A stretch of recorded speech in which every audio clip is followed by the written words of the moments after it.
Cricket ಲೋಕದಲ್ಲಿ ಕನ್ನಡಿಗನಿಗೆ ಮತ್ತೊಂದು ದೊಡ್ಡ ಗೌರವ ದೊರೆತಿದೆ. ಭಾರತೀಯ ಕ್ರಿಕೆಟ್ ತಂಡದ ಮಾಜಿ ನಾಯಕ ಮತ್ತು ದಿಗ್ಗಜ ಆಟಗಾರರಾದ ರಾಹುಲ್ ದ್ರಾವಿಡ್ ಅವರಿಗೆ ಜೀವಮಾನ ಸಾಧನೆ ಪ್ರಶಸ್ತಿ ದೊರೆತಿದೆ. ಈ ಗೌರವವು ಕೇವಲ ಅವರ ಆಟಗಾರ ಜೀವನಕ್ಕೆ ಮಾತ್ರವಲ್ಲ, ಭಾರತೀಯ ಕ್ರಿಕೆಟ್ಗೆ ಅವರು ನೀಡಿದ ಅಪಾರ ಕೊಡುಗೆಗೆ ಸಲ್ಲಿಸಿದ ಸನ್ಮಾನವಾಗಿದೆ. ಕ್ರಿಕೆಟ್ ಅಭಿಮಾನಿಗಳಲ್ಲಿ ದಿ ವಾಲ್ ಎಂದೇ ಖ್ಯಾತರಾದ ರಾಹುಲ್ ದ್ರಾವಿಡ್ ಅವರು ತಮ್ಮ ಶಾಂತ ಸ್ವಭಾವ, ತಾಳ್ಮೆ ಮತ್ತು ಅದ್ಭುತ ಬ್ಯಾಟಿಂಗ್ ಮೂಲಕ ವಿಶ್ವದ ಗಮನ ಸೆಳೆದಿದ್ರು.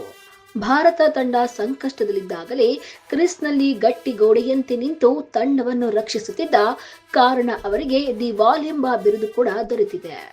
ಅಂತಾರಾಷ್ಟ್ರೀಯ ಕ್ರಿಕೆಟ್ನಲ್ಲಿ ರಾಹುಲ್ ದ್ರಾವಿಡ್ ಸಾವಿರಾರು ರನ್ ಗಳಿಸಿ ಭಾರತ ಜಯದಲ್ಲಿ ಪ್ರಮುಖ ಪಾತ್ರ ವಹಿಸಿದ್ದಾರೆ.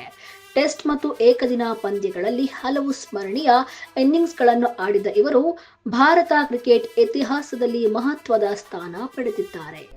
ಆಟಗಾರನಾಗಿ ಮಾತ್ರವಲ್ಲದೆ ಬಳಿಕ ಕೋಚ್ ಆಗಿಯೂ ಯುವ ಆಟಗಾರರನ್ನು ಬೆಳೆಸುವಲ್ಲಿ ಮಹತ್ವದ ಪಾತ್ರ ವಹಿಸಿದ್ದಾರೆ. ಇವರ ಸರಳತೆ, ಶಿಸ್ತು ಮತ್ತು ಕ್ರೀಡಾ ಸ್ಫೂರ್ತಿ ಅನೇಕ ಯುವ ಕ್ರಿಕೆಟ್ ಆಟಗಾರರಿಗೆ ಪ್ರೇರಣೆಯಾಗಿದೆ.